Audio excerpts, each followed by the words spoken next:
Pengurusan bersama Islamic Relief Malaysia tadi mengakhiri segmen Warna Pagi untuk edisi hari Isnin 8 Mac 2021, dan seperti biasa selepas ni Yati akan bersama anda untuk aspirasi 10.1 bermula dengan rancangan Persona di Zahra. InsyaAllah akan bersama dengan Ustaz Muhammad Abdullah Al-Amin akan menyambung kembali forensik keluarga, dan Yati bawa maklum kepada saya yang topik hari ini berkaitan tentang paranoid.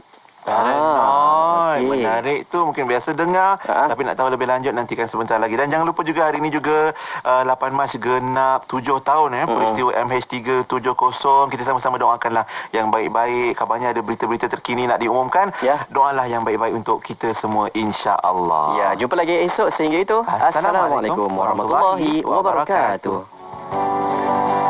Rancangan itu tadi dibawakan kepada anda oleh Islamic Relief Malaysia.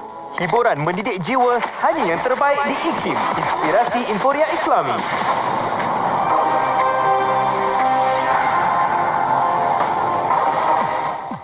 Bismillahirrahmanirrahim. Assalamualaikum warahmatullahi wabarakatuh dan salam sejahtera. Bersama saya Ahmad Nazri Muhammad Yusof dalam berita IKIM. Pemberian suntikan dos pertama vaksin COVID-19 Pfizer-BioNTech bagi 2,328 petugas barisan hadapan di bawah fasa pertama program imunisasi COVID-19 kebangsaan PICK di Labuan berakhir semalam. Pengarah Jabatan Kesihatan Labuan, Dr. Ismuni Buhari berkata, petugas barisan hadapan berkenaan terdiri daripada petugas kesihatan dan bukan penjagaan kesihatan daripada agensi kerajaan di bawah Pusat Kawalan Operasi Bencana termasuk pemimpin komuniti dan pengamal media.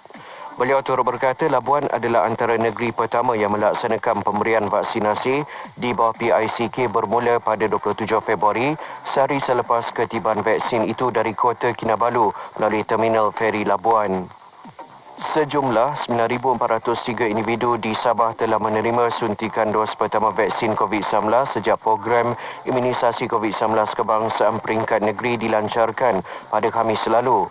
Menteri Kerajaan Tempatan dan Perumahan Sabah, Datuk Masidin Manjun yang juga jurucakap Kerajaan Negeri berkaitan COVID-19 memaklumkan bahawa 3,545 orang daripadanya menerima suntikan vaksin dos pertama semalam. Perintah Kawalan Pergerakan diperketatkan PKPD bakal dikuatkuasakan di Kampung Tringgus Bau, Sarawak selama 14 hari bermula pada hari ini. Perkara itu dinyatakan oleh Jawatankuasa Pengurusan Bencana Negeri JPPN Sarawak.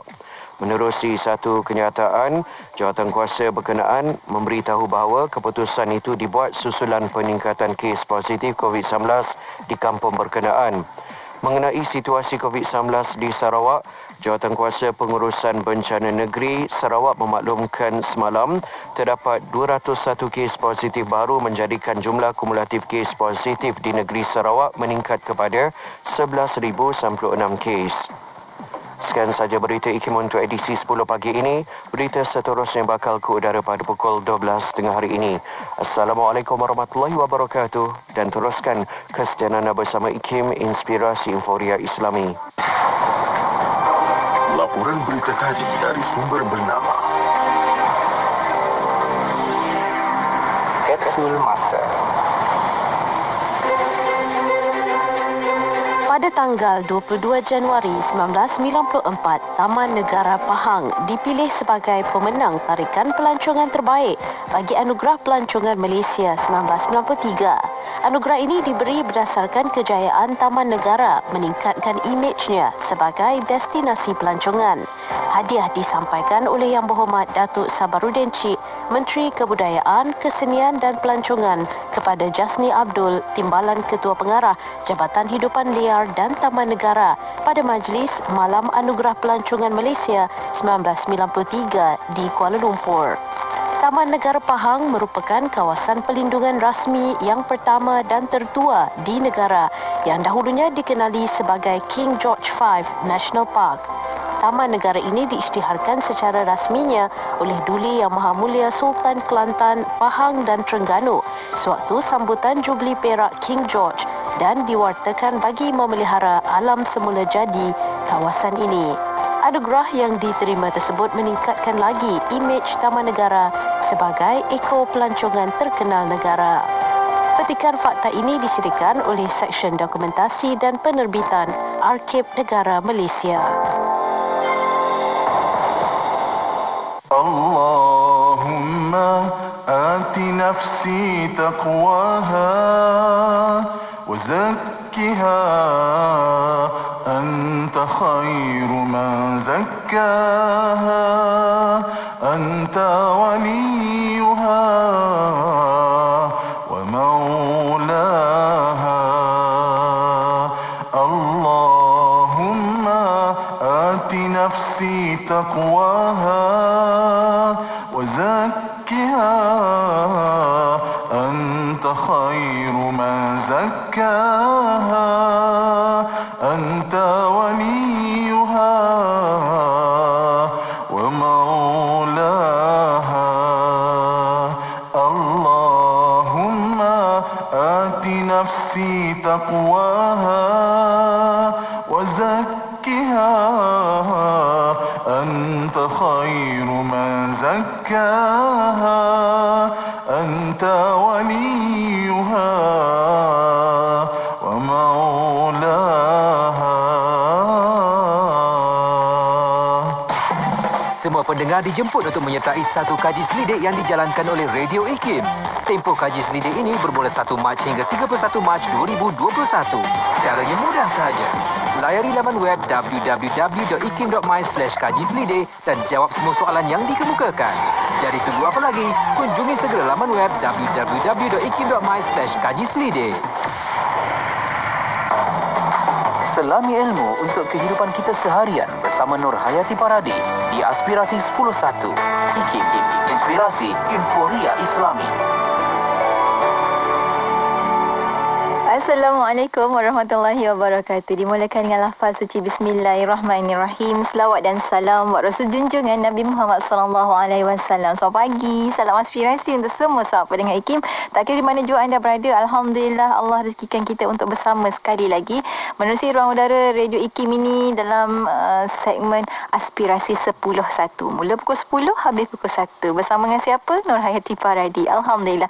Dan telah pun kita kongsikan bersama dengan anda 4 jam sebentar tadi menerusi Warna Pagi. Jadi terima kasih kepada sahabat-sahabat kita di Warna Pagi, Hazwan dan juga Sufian Amrin. Hari ini meraihkan wanita-wanita bersempena dengan Hari Wanita Sedunia hari ini. Masya Allah, alhamdulillah. Moga-moga Allah kurniakan kebaikan dan juga Allah kurniakan juga sahabat-sahabat pemahaman yang baik dalam sepanjang kendalian 4 jam itu. Dan insya Allah kita akan sambung nanti bersama dengan Yati. 3 jam ini juga bakal kita kongsikan yang pelbagai lagi perkongsian-perkongsian yang baik untuk semua, insya Allah. Baiklah, hari ini Hari Wanita Sedunia dan tema Hari Wanita di Malaysia, wanita bangkit mendepani cabaran.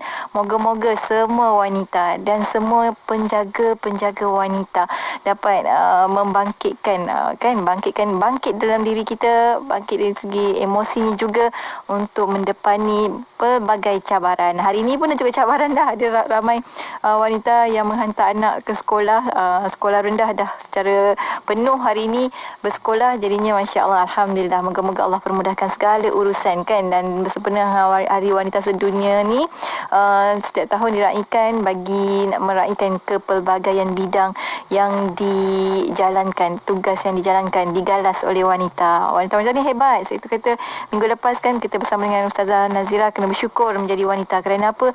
Wanita ini pelbagai perkara boleh dilakukan. Allah memang kurniakan walaupun nampak macam lemah tapi banyak kekuatan juga. Jadi banyakkan bersyukur sebagai wanita dan juga sebagai kaum Adam yang melindungi, menjaga wanita. Jagalah sebaik-baiknya wanita kan. Kerana apa? Kerana wanita ini adalah tunggak negara, insya-Allah. Jangan cakap banyak-banyak. Kejap lagi kita bersama dengan Ustaz Muhammad Abdul Alamin dalam perkongsian personal di Zara. Kita nak sambung dalam forensik keluarga, cerita tentang paranoid. Apa yang dimaksudkan dengan paranoid? Kita pernah tak dalam satu situasi kita terlampau paranoid kan terhadap sesuatu, bimbang tak bertempat, khawatir tak tentu arah dan sebagainya. Jadi kita akan kongsi dengan anda apa yang dimaksudkan dengan paranoid, bagaimana kita nak mengatasinya dan berdepan dengan situasi-situasi paranoid ini. InsyaAllah kita akan kongsikan kejap lagi di Facebook IKIM FM, di YouTube channel IKIM dan pastinya di Radio Institut Kefahaman Islam Malaysia. Dan bersama dengan Hari Wanita hari ini, jom kita dengarkan Durani dengan wanita. Sama-sama kita dengarkan tentunya hanya di IKIM, Inspirasi Inforia Islami bersama dengan saya Nur Hayati Paradi.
rasa damai.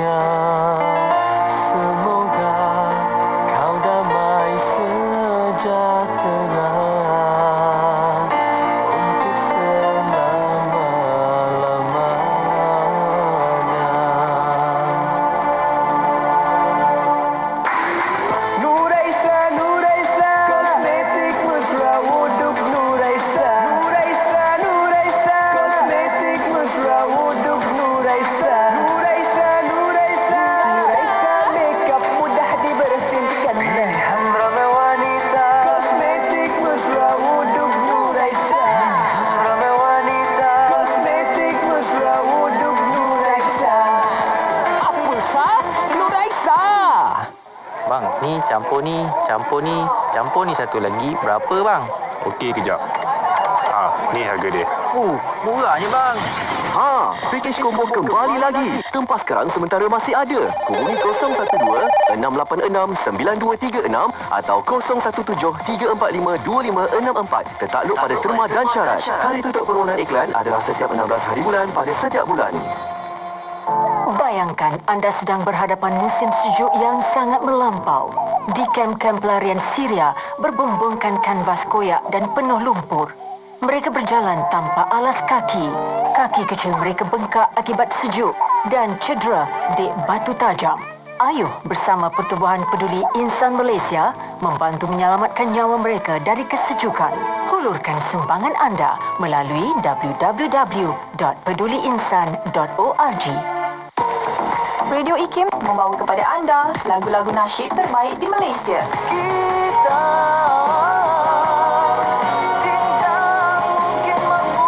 La ilaha illallah, tiada Tuhan selainnya. Maulana ya Maulana ya IKIM memberi anda lagu nasyid yang mengusik jiwa. IKIM, inspirasi Inforia Islami.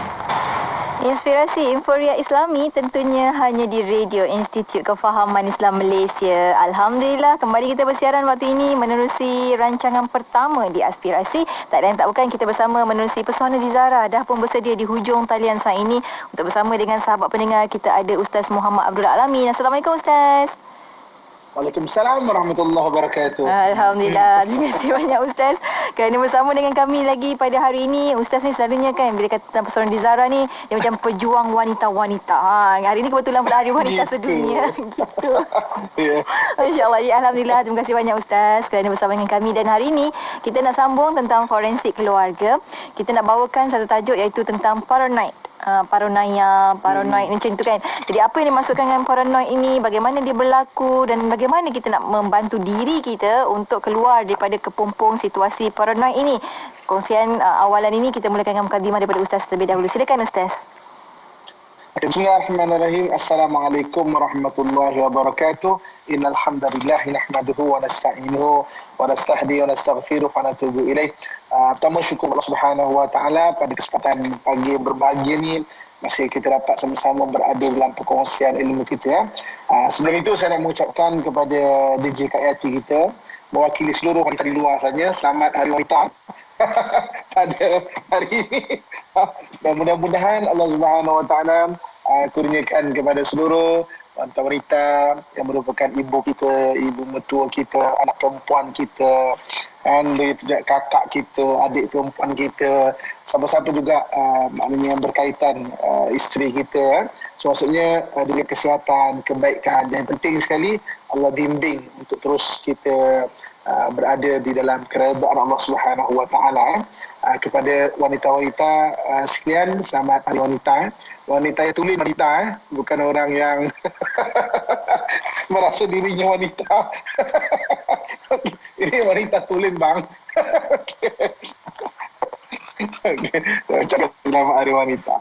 Okey, so kesempatan yang berbahagia pada pagi ini kita kongsikan satu lagi mengenai keadaan apa yang dipanggil sebagai paranoid personality disorder ataupun paranoid lah senang kita cakap kan, iaitu satu keadaan seseorang individu yang curiga yang melampau. kita cerita mengenai kerisauan yang melampau, kesedihan melampau. Ini maknanya kecurigaan yang melampau. Jadi maknanya sampai kecurigaan melampau ni boleh dikategorikan sebagai disorder. Disorder maknanya ada satu ketidakseimbangan dalam pemikiran dia. Situ sampai disebut sebagai paranoid ataupun paranoid personality disorder ataupun PPD kita panggil. Dan kadang-kadang terlalu curiga ni sampai menjadi disorder yang orang tak perasan, sampai boleh menjadi perceraian contohnya, ataupun memudaratkan diri, memudaratkan orang lain. Tidak sedikit kes-kes yang melibatkan jenayah di Malaysia ini. Contoh baru-baru ni ada satu orang yang terlalu cemburu kan kepada isteri dia, kan, sampai maknanya setakat ini didakwa ataupun dia ada kesalahan membunuh isteri dia kan. Keputusan belum jatuh lagi, kita tak tahu kan. Tapi setakat ini dialah orang yang maknanya dipanggil suspek utama untuk membantu siasatan, kan. Tapi maknanya kadang-kadang terlalu cemburu, terlalu yang melampau sampai berlaku kes-kes jenayah tau. Sama ada dilaporkan ataupun tidak. Kan ada juga kadang-kadang suami yang kena, tapi sebagai suami ni nampak macam macho kan. Jadi dia tak malulah, takkan kena bullying isteri, malulah kan. So jadi tidak mau buat laporan. Maknanya wujudnya benda-benda demikian. Jadi dia tak pergi jumpa polis, dia jumpa siapa? Ustaz dia jumpanya. Macam mana Ustaz? Isteri saya ni Ustaz kan. Tapi apa? Jadi mudah-mudahan beri kebaikan kepada kita. Okey, sebagai permulaan dia, saya nak cerita sikit mengenai ciri-ciri orang paranoid.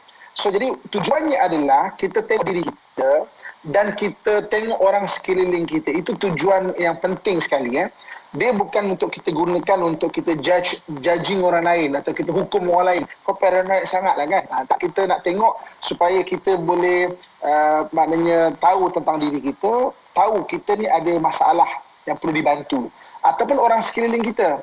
Sebab benda-benda kepekaan mengenai kesihatan mental ni sangat penting. Kita jangan mengabaikan benda walaupun bermula dengan benda kecil kan. Seperti mana katakanlah rumah kita, asalnya ada bocor kecil di bumbung. Jadi kalau hujan menitis kepada apa namanya plaster ceiling tu kan. Bermula dengan lubang kecil. Tapi kalau dibiarkan, dia akan menitis, dia merosakkan maknanya plaster ceiling tu. Dia boleh tiba-tiba boleh runtuh, mungkin menghempas orang.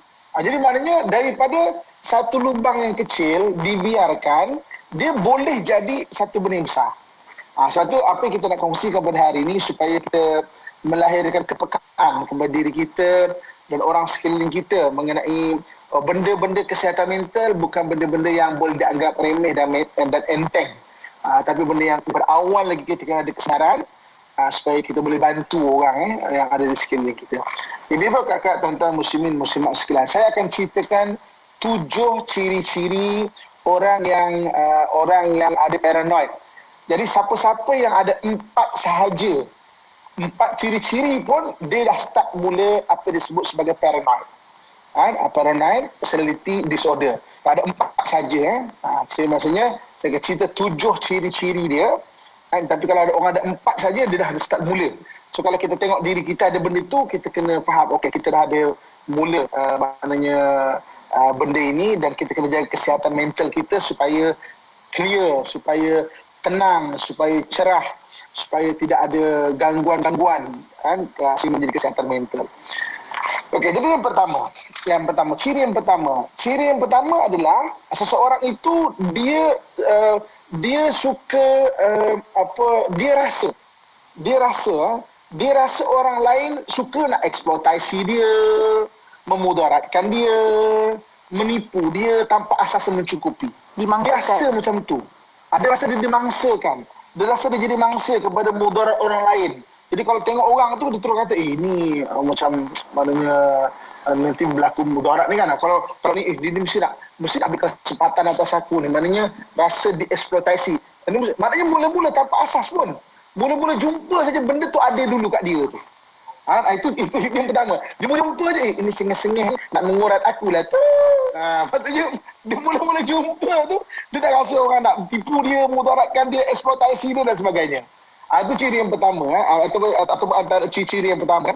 So kita check, ada tak mudah kita melayankan benda itu. Kalau kita ada benda tu, kena stop, kena belajar untuk berhenti. Kalau tak, takut dia jadi kebiasaan sampai jadi disorder, ataupun jadi maknanya ganggu kesihatan mental itu. Okey. Kemudian yang keduanya, yang keduanya iaitu seseorang itu dia disebukkan dengan keraguan yang dia rasa tidak adil. Tidak adil. Dan juga dia rasa maknanya dia menjadi mangsa kepada tak setia, dan maknanya tidak dapat maknanya kepercayaan orang. Dia rasa macam tu.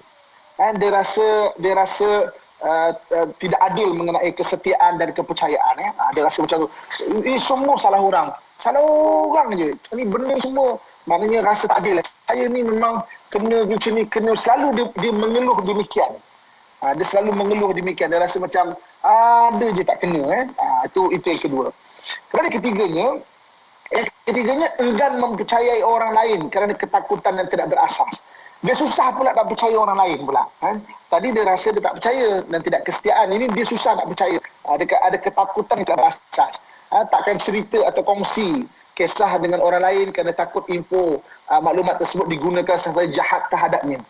So maksudnya dia enggan nak percaya orang lain tanpa asas. Belum dah ada benda itu lah. Belum dah rasa macam orang ambil kesempatan kat dia lah dan sebagainya lah. Dia ada satu dipanggil kira macam kecurigaan melampau kita panggil. Itu yang ketiga. Kemudian yang keempat dia suka mencari makna yang tersembunyi. Makna-makna tersembunyi yang dipikir sendiri. Yang memalukan ataupun mengancam. Mengancam. Dia suka dengan makna. Contoh katakan orang cakap perkataan itu benda, dia akan fikir, dia ni kata ni perkataan ni nak sindir aku ke apa ni. Dia cuma cari makna. Makna tersendiri dia tu suka. Dan makna-makna tu yang memalukan ataupun mengancam. Ataupun mengancam dia tu. Dan dia rasa benda tu real. Benda tu akan berlaku. Maknanya pada dia tu. Jadi ini orang suka mentafsir perkataan orang dan dengan sendiri itu dia rasa macam ini dia cakap ni menyindir aku ni. Ini cakap ni mesti tak suka kat aku ni. Ini cakap ni mesti nak malukan aku ni kan. Malukan maknanya dia ini cakap macam ni nak ubut lah tu, nak ubut ke ni. Dia suka macam tu. Dia tafsir makna perkataan ikut dia tu. Ini perkara yang keempat. Kemudian yang kelima yang dibawa kakak tuan-tuan sekalian, dia berterusan menahan dendam. Kalau habis satu benda, dia berterusan menahan dendam, seperti tak memaafkan penghinaan, kecederaan, benda berterusan. Dia tak ubat diri dia.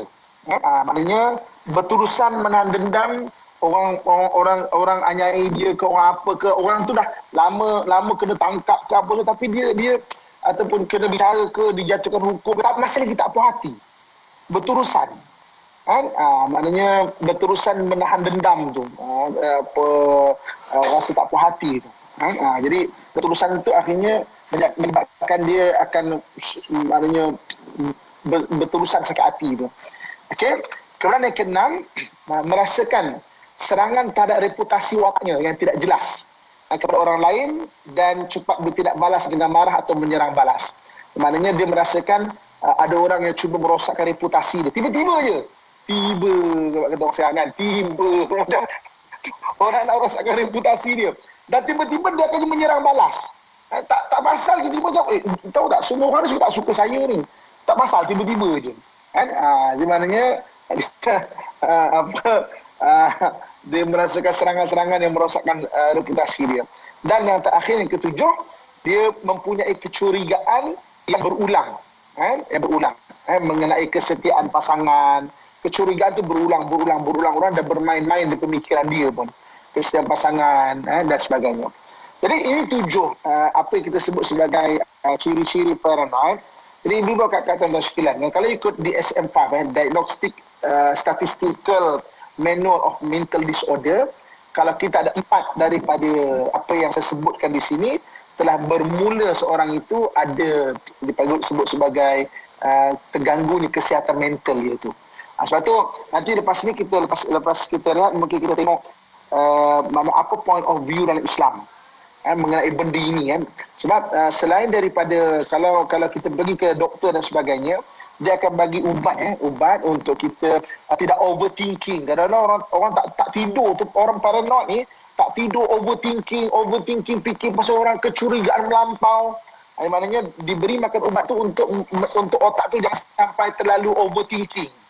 Kan? Dan bukan benda tu tak bagus. Maksudnya ada kadang-kadang orang perlukan demikian. Dan ada juga point of view dalam Islam, kita perlukan amalan secara kerohanian untuk kita berhentikan benda itu. Sebagai manusia kita ada curiga, tapi jangan sampai curiga menjadi tabiat.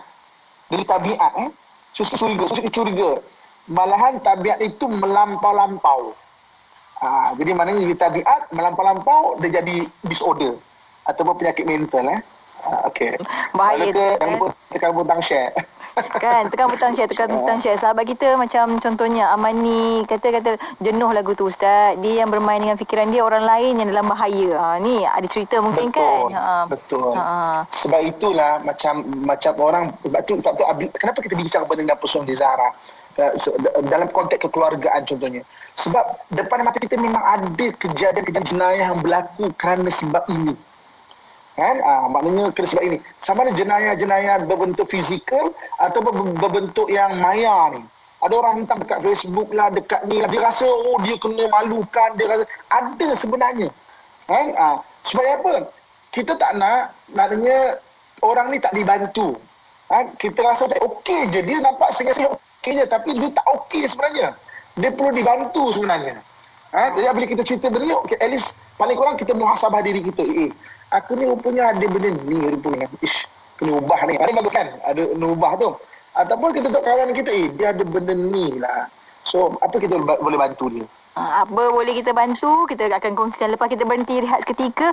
Curiga tu memang boleh, tapi kena adalah timbang-timbangnya Ustaz kan. Jangan main pukul rata, ambil longgok macam tu je, tak boleh kan. InsyaAllah kita akan kongsikan macam mana, sejauh mana je kita boleh curiga. Dan kalau lepas daripada tu dah termasuk dalam 4 golongan 7 ciri-ciri ni kan, kena lebih berhati-hati. Kita akan kongsikan lepas ni banyak lagi berkaitan dengan paranoid ni selepas kita berhenti rehat seketika. Bagi rakan-rakan yang sedang menonton di FB IKIM FM dan juga FB Ustaz Muhammad Abdul Alamin, tekan butang share supaya lebih ramai lagi dapat manfaat perkongsian kita. Kita akan kembali selepas kita berhenti rehat seketika.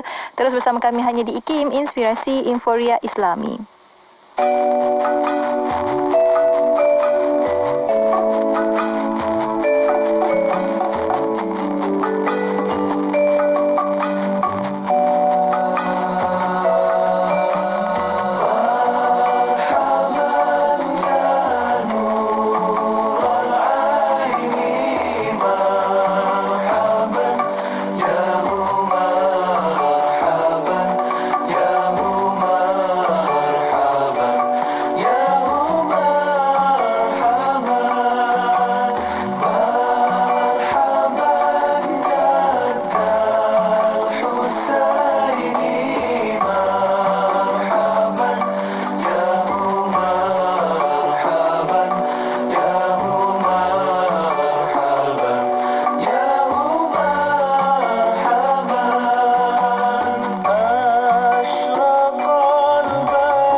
Aspirasi Inforia Islami tentunya hanya di Radio Institut Kefahaman Islam Malaysia. Terima kasih pada anda yang terus setia bersama kami menerusi Pesona di Zarah pagi ini, cerita tentang paranoid, kecurigaan yang melampau bersama dengan Ustaz Muhammad Abdul Alamin dalam Forensik Keluarga menerusi Pesona di Zarah. Dan Alhamdulillah Ustaz dah gariskan tadi ada tujuh ciri. Kalau anda ada 4 daripada 7 ciri ini, anda dah tergolong ataupun anda dah boleh dah sebenarnya cari-carilah bagaimana cara solusi untuk mengubati diri anda, insya-Allah. Sebab ada rakan-rakan kita yang tanya, Ustaz, boleh tak sharekan doa dan sebagainya, dan macam Rohani Ismail kata perkongsian untuk awareness diri sendiri dan juga orang-orang di sekeliling kita. Betul tu. Ustaz, sambung lagi Ustaz perkongsian kita.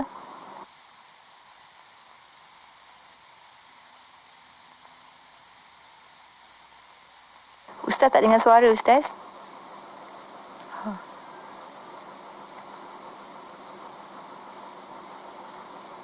Tak ada dengar suara. Bismillah. Okey, baru ada. Boleh Ustaz? Okey, baru ada Cuba ada tak ada ni? Ada. Boleh Ustaz. Silakan Ustaz. Okey. Dia kena buka dulu. Oh gitu. Gitu. Okey, memang kakak tuan-tuan muslim-muslimat sekalian yang saya sayangi dan saya doakan dan kebaikan sekalian kan. Okey. Kenapa boleh terjadinya apa yang kita panggil sebagai personality paranoid personality disorder ni ataupun PPD ni ya. Okey, ni antara sebab-sebab yang berlaku. Antaranya kadang-kadang satu orang tu dia apa yang kita panggil sebagai encoded assumption. Encoded assumption ni maknanya sangka-sangka yang telah ada dalam diri dia, dalam otak dia. Contoh.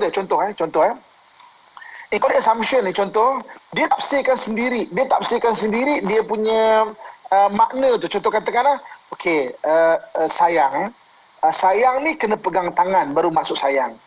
Jadi kalau anda kata dengan suami, tak pegang tangan mana tak sayang. Awak tak sayang saya. Suami cakap, apa yang tak sayangnya? Kan saya sediakan rumah, sediakan itu, awak tak sayang saya. Maknanya sangka-sangka dia tu daripada makna ataupun maksud dia. Yang dia ada maksud dia sendiri itu. Kan? Dan benda tu dia akan ukur orang lain. Tak sayang ni orang ni tak sayang sini, dia ukur orang lain. Kecurigaan yang melampau dia. Apa yang sebagai encoded assumption. Dia dah encode assumption tu, encode dekat otak dia tu. Kan? Contoh macam katakan suami kena hormat. Itu memang betul. Takrifan hormat tu apa? Takrifan hormat tu, adakah tak buat kopi turun tarik muka, awak tak hormat saya ni? Takrifan hormat tu apa? Jadi kadang-kadang sistem nilai antara kita tak sama kan? Tapi kita memperbesarkan benda tu sampai menjadi satu kecurigaan. Kan? Maksudnya, tak hormat ni, awak memang derhaka ni kan. Apa derhaka sebab apa kan? Sebab tak bawa kopi. Oh, itu ke? Ada yang disebut sebagai encoded assumption. Jadi benda ni sangat bahaya tau, encoded assumption. Sebab tu bila kita berlalu kehidupan kita, banyak kadang-kadang encoded assumption ni ataupun sangkaan-sangkaan yang dikodkan ke otak kita ni melalui nilai, sistem nilai kita yang kita bina sendiri. Akhirnya menjadi satu kecurigaan, sistem nilai yang berbeza. Itu memang itu antara benda yang kita kena perhatikan mana datang benda-benda ini. Dan ada juga sebab-sebab terjadi paranoid personality disorder ni, apa yang kita sebut sebagai hypersensitif. Hypersensitif. Manusia ada sensitif, tapi dia adalah hypersensitif. Okey. Terlalu sensitif kat dia tu. Sikit merajuk, sikit ni. Dia terlalu sensitif dia sampai dia ada, maknanya memang akan sangka-sangka, akan tengok orang akan macam pelik, macam tu. Saya daripada itu, maksudnya kadang-kadang orang selalu kata dia, hina dia, maksudnya pengalaman-pengalaman pahit dalam hidup dia yang dia tak boleh move on, dia tak boleh melangkah ke hadapan. Dia grounded, maknanya dia terperangkap dengan masa silam dia yang agak teruk. Orang kata dia, orang hina dia pada dia kan, orang tak sayang dia dan sebagainya. Bahkan dia akan ukur semua orang akan buat dia macam itu. Kan? Jadi ini berhati-hati juga dengan bahan-bahan bacaan yang kita baca yang boleh menjadi encoded assumption ke otak seseorang itu, yang sampai boleh jadi satu paranoid kalau dia tidak jaga benda itu kan. Sebab itu mengenai membaca ni, Islam menggalakkan kita membaca Islam menggalak kita membaca. Tetapi jangan sampai membaca merosakkan kita. Itu dalam Islam ayat pertama diturunkan Iqra, dan bukan berhenti kepada Iqra itu semata-mata. Iqra bismi rabbikal ladzi khalaq. Bacalah dengan nama Tuhanmu yang menciptakan. Kerana ada orang yang membaca tetapi akhirnya membaca itu menjadikan dia paranoid, menjadikan dia anxiety, menjadikan dia rasa macam sedih, depression dan sebagainya. Jadi sangka-sangka ke orang. Yang sangka-sangka maknanya sebahagian dia sangka-sangka mendatangkan dosa. Tapi ini sampai jadi kecurigaan melampau. Disorder apabila dia melampau, dia jadi kecurigaan melampau. Ibu-ibu, kakak, tuan-tuan, muslimat rahmatullah sekalian, mari kita tengok daripada sudut maknanya Islam, point of view Islam ataupun kacamata Islam mengenai paranoid ini ataupun sangka-sangka buruk. Okey, jadi pertama sekali surah Al-Hujurat ayat 12. Surah Al-Hujurat ayat 12, Allah Subhanahu wa taala mengingatkan kepada kita, orang yang hatinya ada kepercayaan kepada Allah dan juga Rasul. Ya ayyuhalladzina amanu, ya ayyuhalladzina amanu, wahai orang-orang yang beriman. Jadi orang kalau hatinya ada kepercayaan kepada Allah dan Rasul akan terpanggil dengan panggilan ini. Wahai orang-orang yang beriman, ya ayyuhalladzina amanu ijtanibu katsiran minadh-dhanni inna ba'dadh-dhanni itsm. Wahai orang-orang yang beriman, jauhilah kamu daripada sangka-sangka, kerana kebanyakan sangka-sangka itu mendatangkan dosa. Allah tak kata seluruh sangka-sangka. Sebab sangka-sangka ni kadang-kadang itu kemanusiaan. Kita ada sangka, tapi melayankan sangka-sangka, dia akan mendatangkan dosa. Kan daripada mana? Tiba-tiba kita jadi benci kat orang tu. Tiba-tiba kita jadi macam menjauhi orang tu. Tiba-tiba kita jadi macam curiga yang melampau. Akhirnya boleh menjadikan mudarat. Kata satu orang isteri yang paranoid dengan suami dia contohnya kan. Sangka ini meeting ke apa ni kan. Mikir. Kan penat bagi diri dia dan tak pasal-pasal, walaupun dia tak cakap sangka-sangka tu, dia akan bergaduh dengan suami dia pada benda kecil-kecil. Padahal benda kecil-kecil itu benda yang bukan digaduhkan, tapi dia ada paranoid kat otak dia tu. Yang menyebabkan ini mesti ada perempuan lain lah tu. Maksudnya benda macam tu. Jadi ini yang inna ba'dadh-dhanni itsm. Sebahagian daripada sangka-sangka dia mendatangkan dosa. Ini yang benda yang kita nak kena faham, maknanya apakah dalam Islam kan mengenai demikian itu. Okey. Kemudian yang keduanya kita kena faham apa? Yang keduanya kita kena faham memang wujudnya bisikan-bisikan syaitan. Sebab syaitan ini dalam Quran Allah Subhanahu wa taala sebut allazi yuwaswisu fi sudurin nas. Dia memang mewaswaskan hati manusia. Dia akan bisik-bisikkan. Okey. Kita nak kenal bisikan syaitan dengan bisikan nafsu senang aja. Senang aja. Bisikan syaitan dengan bisikan nafsu. Okey. Bisikan nafsu dia merengek. Sebab kata Imam Ghazali contohnya, nafsu ni macam kanak-kanak kecil. Dia merengek. Contoh katakan hari ni kita pergi pasar raya, kan, tengok beg tangan kan, cantiknya beg tangan. Ini kalau sedondon dengan tudung dan kasut, kan. Maksudnya, jadi kita balik kita kena beg tangan. Kan, malam-malam sampai terbawa-bawa mimpi. Bawa mimpi apa dia? Beg tangan ada tangan. Beg tangan ada tangan. Maria. Terbawa-bawa ke mimpi sampai. Beg tangan ada tangan panggil kita tu. Jadi bisikan nafsu ni dia merengek. Dia merengek tu maksudnya dia nak ni. Bisikan syaitan dia meragukan. Betul ke ni? Dia membawa kepada pemusuhan. Ini bisikan syaitan. Dia membawa kepada kekeliruan. Kita jadi keliru. Ini yang dalam Allah sebut allazi yuwaswisu fi sudurin nas. Dia mewaswaskan hati manusia. Dan bisikan ini ada. Sebab itu orang yang ada paranoid sampai satu keadaan dia ada delusional belief, kita panggil. Dia ada kepercayaan delusi. Sebab tu orang yang bermula dengan paranoid dia boleh jadi skizo. Kita dah bincang pasal skizo. Dia boleh jadi skizo. Dia boleh jadi anxiety. Dia boleh jadi depression. Sebab apa? Delusional belief dia. Dia ada kepercayaan delusi. Orang ni kan semua dah menganiaya aku lah tu. Orang mungkin sajalah tu. nak hack aku punya maknanya dia delusi hack aku punya laman web lah maknanya ada kepercayaan delusi yang dia percaya benda tu akhirnya merosakkan diri dia, merosakkan orang lain dan sebagainya. Jadi maknanya kita kena tahu bahawa betul memang syaitan tu wujud, dia memang wujud syaitan tu, allazi yuwaswisu fi sudurin nas, yang mewaswaskan hati manusia. Okey, dan yang terakhir kita nak tengok apakah amalan yang boleh kita baca untuk menghilangkan paranoid ini paranoid. Jadi ulama perubatan Islam menggalakkan untuk kita membaca bagi siapa-siapa utamanya ada simptom-simptom paranoid ini, iaitu surah Hud ayat ke-47. Surah Hud ayat ke-47 surah Hud ayat ke-47. Baca doa ni banyak-banyak. Apa baca doa ni?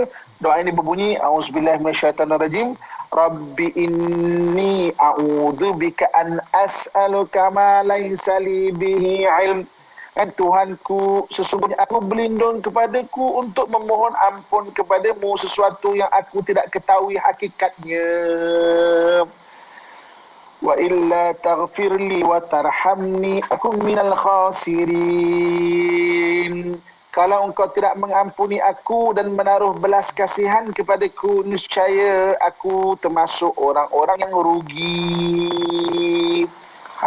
Jadi surah Hud ayat ke-47. Baca doa ini banyak-banyak. Ini doa daripada Al-Quran. Doa ni kalau daripada Al-Quran ataupun daripada hadis, kita panggil doa ni doa ma'thurat. Ma'thurat tu maknanya doa yang Allah ajarkan kepada kita. Sebab kadang-kadang kita manusia, kita nak doa, kita pun tak tahu nak doa apa kadang-kadang. Ada orang dia tahu nak minta apa, ada orang tak tahu. Ada orang dia ada penyakit ini nak minta apa dia boleh doa ni apa-apa doa pun boleh. Dalam bahasa apa-apa pun boleh. Tapi ada doa yang Quran ajarkan. So ayat surah Hud ayat 47 ni sangat bagus untuk kita ni orang-orang yang ada sangka-sangka, berfikir-fikir dan sebagainya. Sebab apa? Takut kita jatuh kepada kesihatan mental tu ataupun penyakit mental kan. Jadi maknanya kita dah kongsikan ni. And alhamdulillah, terima kasih kepada unit TV kita.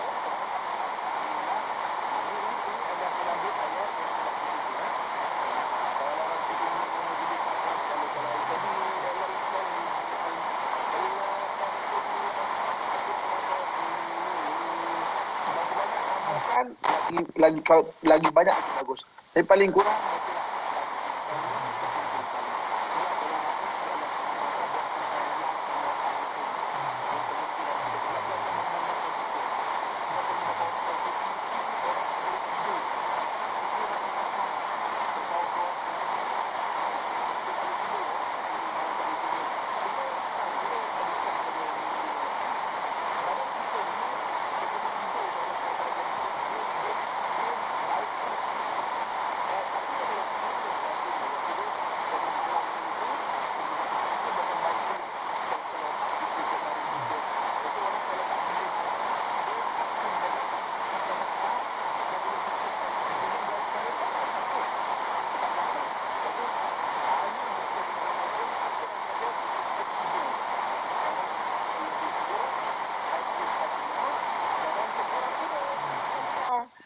sedang cukup rasa.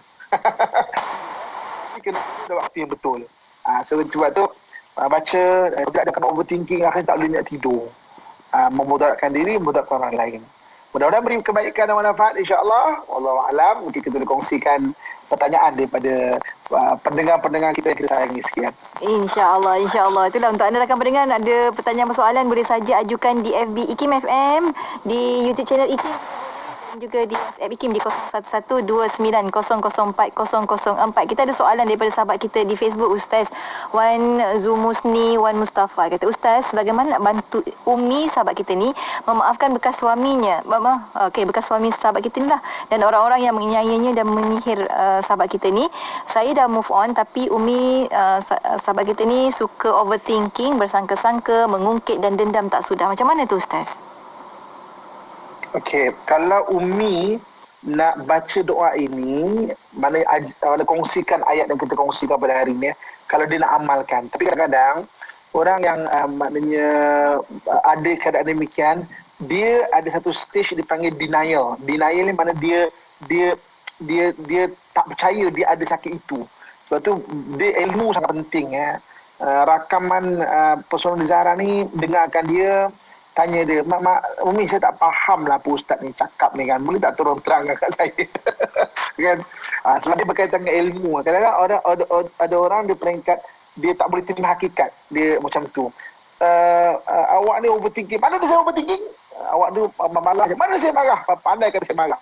Tak marah ke? Oh ya ke? dia tak perasan dia tu dalam keadaan yang demikian. So, okay. Kemudian Baki macam mana? Cuba tengok. Kalau Umi susah nak tidur, tu antara simptom-simptom jugalah. Sebab bila ganggu tidur je, dia mula ada masalah secara fizikal. Sebab badan kita tak boleh nak baik pulih badan kita sendiri. Kan? Jadi, kalau macam itu, bantulah juga. Ajak pergi jumpa kaunselor bertauliah, kan? Ataupun ustaz-ustaz pengamal perubatan Islam. Sekretari kadang-kadang orang takut dia jumpa sekretari, gila ke tak? Jadi kadang jumpa tu kadang-kadang untuk kita tingkatkan ilmu kita. Dia nasihat, oh ya ke? Dan kadang-kadang adalah untuk pencegahan. Kan? Barulah yang ketiga untuk perubatan. Tak semesti kita datang untuk perubatan. Kadang paling kurang untuk pendidikan, untuk kita educate, kita faham. Oh macam ni. Jadi kita boleh daripada awal mengelakkan supaya benda tu jadi tabiat diri kita tu. Sebagai manusia, kita memang ada sangka-sangka, kita ada marah.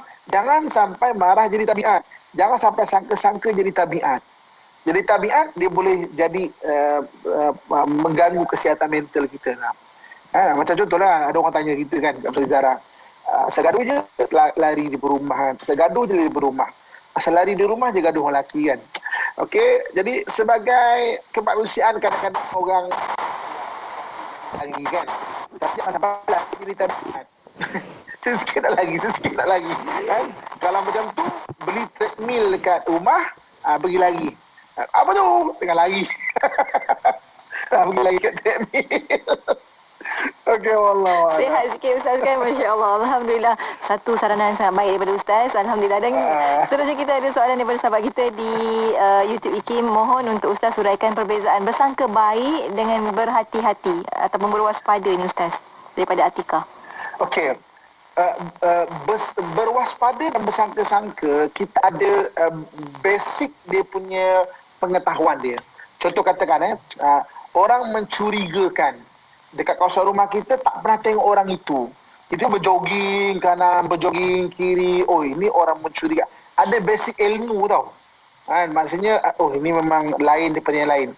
Sangka-sangka ni tak ada basic ilmu, tak ada basic. Tengok orang ramai sengih-sengih. Orang tu sengih, dia punya masalah. Yang kita sangka dia sengih kat kita nak mengurat kita, tu kenapa? Kan? Sengih-sengih tu nak mengurat aku. Orang tanya lebih sikit, ini nak anyai aku lah ni. Tak ada langsung basic. Satu base ilmu tak ada.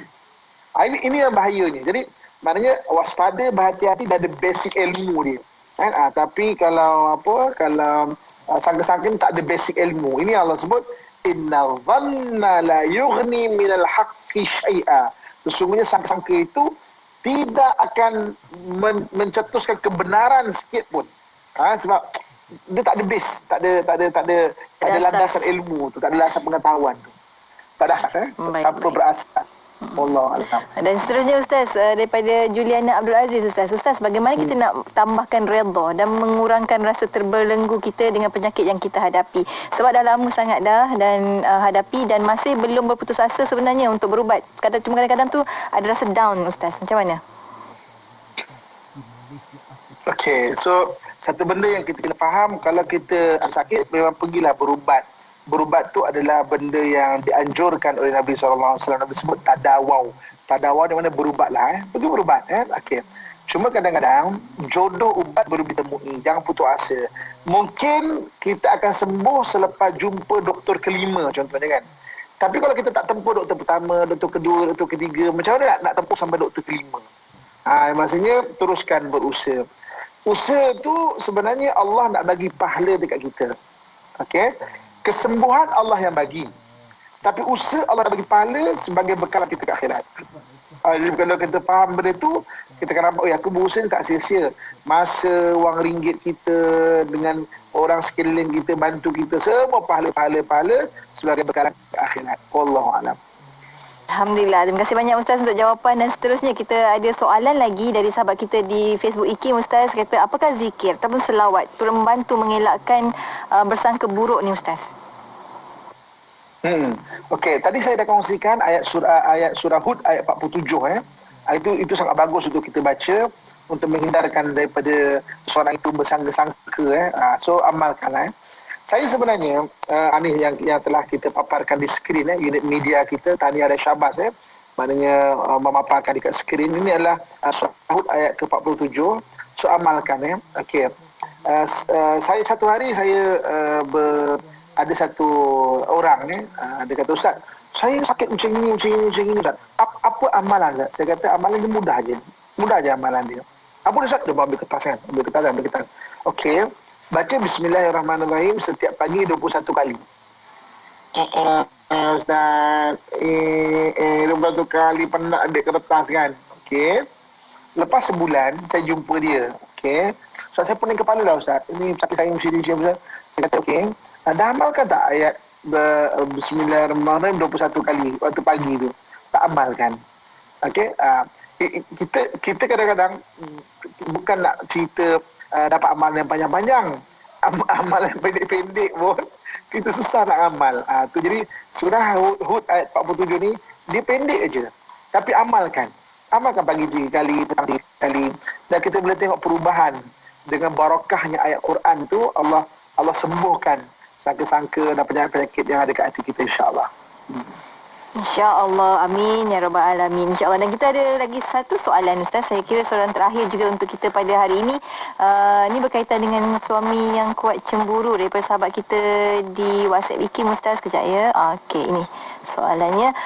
Suami kuat cemburu. Baru-baru ini suami telah sebut nak ceraikan saya. Ketika itu sedang marah. Adakah jatuh talak Ustaz? Dari sudut fiqah dia tak jatuh sebab nak belum lagi tak jatuh cumanya daripada sudut berjaga-jaga tu kena lebih berjaga-jaga. Sebab apa? Sebab kadang-kadang kalau hati tidak diubat kan, maka takut makin membarah penyakit itu. Ini dalam Quran Allah bersabda fi qulubihim maradun fazadahumullahu marada. Dalam hati dia ada penyakit, maka Allah tambah lagi penyakit dia kalau tidak berubat. Sebab tu luka di luar orang nampak, luka bisul, panau, jerawat, orang nampak luka di luar orang nampak. Luka dalaman orang tak nampak tau. Yang tahu siapa kita dan orang keliling kita yang ada ilmu. Kan? Dia luka dalam kita tahu, kita kena ubat. Sebab tu ubatlah diri, ubat. Kita kena sentiasa mencari ubat hati. Jangan cari puas hati. Kita akan jumpa puas hati dalam hidup kita. Cari ubat hati. Nak cari puas hati sampai kita meninggal, hidup balik, katakan hidup balik pun Allah bagi peluang, dia ada je. Berapa ramai orang Allah bagi seorang tu peluang kedua, sakit nak meninggal, koma kan. Bangun-bangun, tetap ada, tak puas hati lagi. Banyak orang macam ini. Kan? Tapi sebenarnya kita cari ubat hati. Tak perlu kita meninggal hidup balik lah tak perlu koma hidup balik kan. Kita akan sentiasa setiap hari tu fresh jiwa kita ni. Lapang. Dan berapa ramai orang hari ni membabiskan umurnya dengan bersakit hati, tak puas hati kan. Kita ada 24 jam sehari, tolak 6 jam tidur, tinggal 18 jam. 18 jam bayangkan 2 jam tak puas hati dengan mak mertua, 2 jam tak puas hati dengan kawan, 2 jam tak puas hati dengan ipar duai, 2 jam tak puas hati dengan suami, 2 jam, akhirnya berapa jam tinggal baki kita tu. Tapi kita cari ubat hati, 16 jam hari-hari semua kita punya. Macam-macam boleh buat, boleh berjogging, boleh facial, makin cantik kan. Ini muka kusam tak puas hati kan. Pakai gincu, pakai apa, tapi kusam. Makanya salahkan produk. Ini produk apa ni kan? Meniti satu produk, tapi tetap kusam mukanya. Sebab apa? dalaman tak selesai. Cari ubat hati untuk nampak cantik dalam hidup kita ni. Allah Akbar. Alhamdulillah. Terima kasih banyak Ustaz. Sampai keluar air mata lah Ustaz. Gelak Ustaz. Allah Akbar. Tapi Alhamdulillah, terima kasih banyak Ustaz tentang ilmu kita sampai hujung-hujung Ustaz. Sedikit kesimpulan dan Ustaz tutup dengan doa Ustaz. Silakan. InsyaAllah. Sebagai kesimpulan di hari ini kita bicara mengenai